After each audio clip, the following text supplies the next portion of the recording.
شفتوا الفيديو الجميل ده يا جماعة لأسماء إبراهيم؟ يعني فيديو مبهج، ولا تخرج قبل أن تقول سبحان الله. اتفرجوا على الفيديو ده.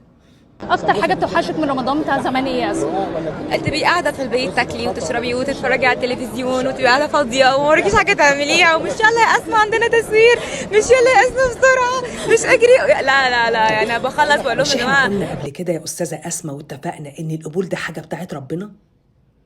ليه بقى نحاول نخالف إرادة ربنا؟ نرضى بقضاء الله وقدره، ما فيهاش حاجة. لو رضينا بقضاء الله وقدره إن القبول ده بتاع ربنا ما فيهاش أي حاجة. في ناس دلوقتي هتقول لي يا منافسنا، سامعاكوا على فكرة والله، بس أنا بقول اللي أنا حاساه، مش منافسنا ولا حاجة. وبعدين حضرتك زعلانه من كتر الشغل وعايزه تريحي في البيت، يعني يا ريت، قصدي يعني براحتك، بس انت اللي عامله البرنامج ده بفلوسك، وانت اللي جايبه الناس بفلوسك، وانت اللي فرضتي نفسك على الناس بفلوسك برضو.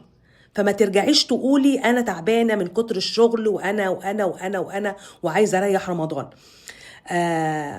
في ناس او في ستات بتطلع تشتغل من الفجر وترجع بيتها اخر النهار، والله العظيم يعني، وانا اعرفهم شخصيا.